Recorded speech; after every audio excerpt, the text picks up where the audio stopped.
And good evening. Let's get straight to the point. The latest polling data has sent a clear message. Keir Starmer and this Labour government are feeling the pressure, and their response has been telling. In fact, the warnings were there. Nigel Farage hinted at this very outcome, and now we're seeing it unfold in real time. 4 mayoral elections have been delayed, pushed back by 2 years, and officials are citing the need for council reorganisation. But when you look at the timing, combined with Labour's rapidly declining poll numbers, the motivation becomes far more transparent. This looks less like administrative necessity and more like political self-preservation. For a government that claims to stand for accountability and democratic renewal, the optics of postponing elections are deeply troubling. Postponing democratic votes should never be treated as a strategic convenience, and many will see this as an attempt to avoid facing increasingly frustrated voters at the ballot box. Nonetheless, the decision appears set to proceed. We'll be examining the details, the implications and the reaction from across the political landscape. Stay with us. And as always, don't forget to like and subscribe for further in-depth analysis. Let's take a closer look at what has unfolded and why this decision is already triggering significant political backlash. So yes, guys, as you can see, Labour postponed 4 mayoral elections by 2 years amid plunging poll ratings so councils can reorganise. Mayor elections across England have been postponed by Labour now until 2028. It is understood across the country 4 new combined authorities will reportedly have their polls pushed back 2 years, with elections originally planned for 2026. These 4 new authorities are Essex, Hampshire and the Solent Sussex, and Brighton and Norfolk and Suffolk. The Sun reports ministers are set to confirm the postponement tomorrow or today, suggesting the authorities need more time to complete their reorganisation. However, the decision is likely to be met with criticism as Labour continues to be squeezed into the polls by both Reform UK on the right and the Green Party on the left. The postponed mayoral elections were supposed to take place in May 2026, alongside other elections. This includes elections for all councillors across all 32 London boroughs, in a test for City Council, as well as a full council elections in cities across the country, including Birmingham, Newcastle, Pontine and Bradford. Reformers accused Labour of blatant attempt to stop big wins for the party. Zia Youssef, the party's head of policy, said it's an act of desperate government who are clinging on to power by any means necessary. Labour has proven time and time again that they're not beyond denying democracy to millions of people in order to maintain their cosy status quo.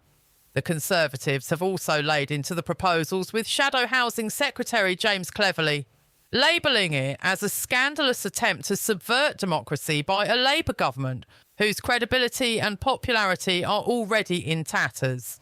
He added the Conservatives firmly oppose this decision to delay the mayoral elections, especially when candidates have been selected and campaigning is well underway.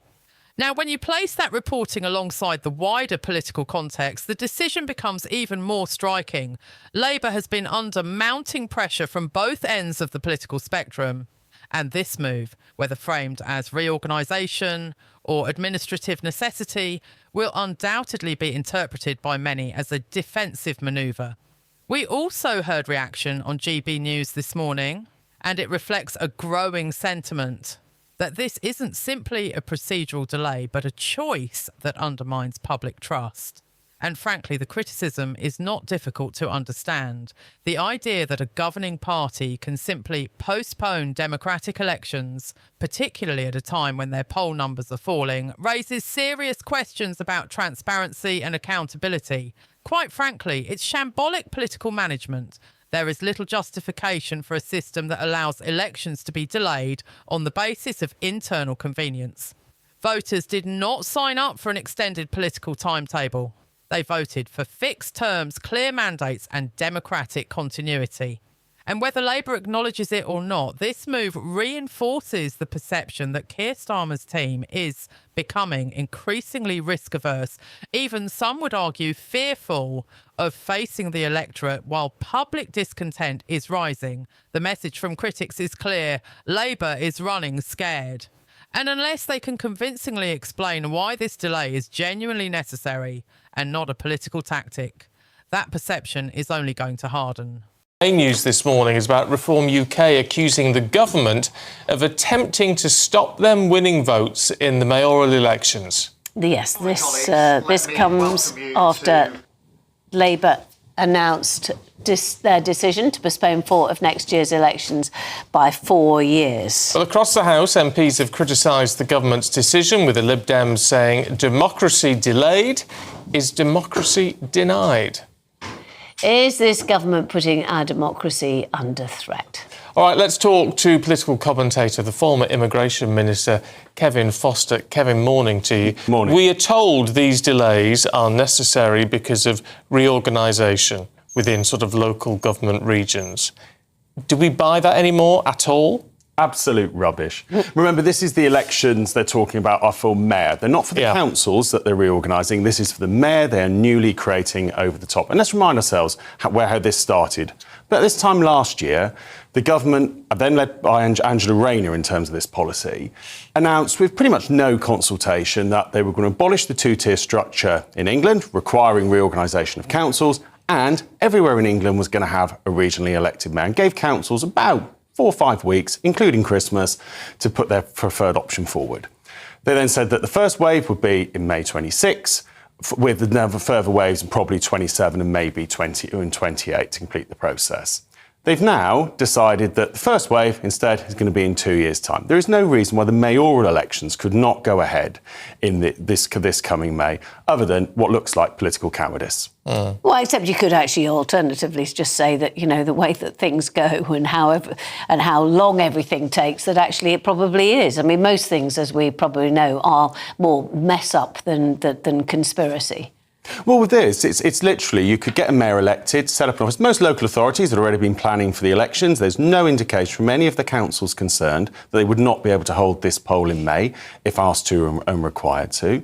It's then a mayor could be getting on with setting up their office, starting to work on the policy areas. Some of the candidates are already things like Police and Crime Commissioner, which the new mayor would take on in due course anyway. The government said they're going to abolish those in 2028. So having seen this, for example, been involved in the setup of the mayor for the West Midlands during a previous time I was involved with Coventry Council, there's no reason this couldn't be going ahead structurally in May, get a mayor in place, allow them to then get on with doing their job.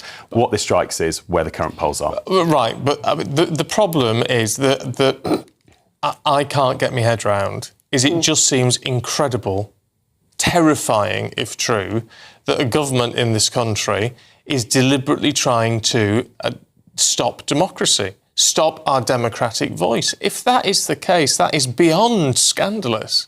It is. And this is actually quite an own goal for Labour, because in reality, there's not huge demand for a regionally elected mayor in many of these areas. You know, I think if we went out with Nigel into his constituents, Clacton, and asked people what their priorities, I can't imagine many would say, I really want an elected mayor of Essex. Come on, it's time we had one of those.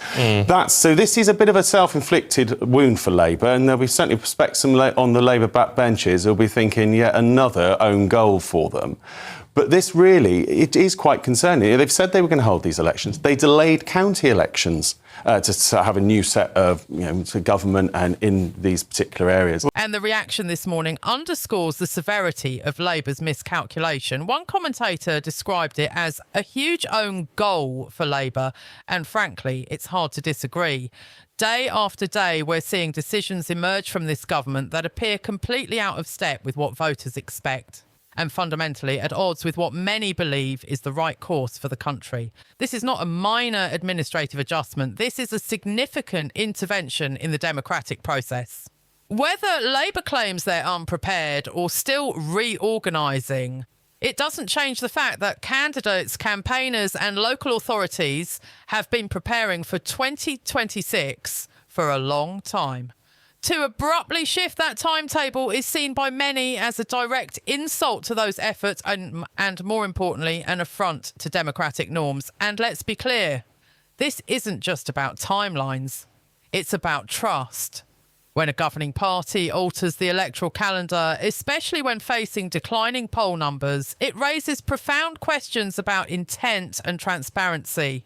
Many will view this as a move that undermines confidence in the system itself. We expect further clarification later today, and credible sources indicate that the announcement is imminent. The public will be watching closely, and Labour will have serious questions to answer about both timing and motive. As always, let me know your thoughts in the comments below. Don't forget to like and subscribe for more in-depth coverage of British politics. We'll continue to keep you updated as this story develops.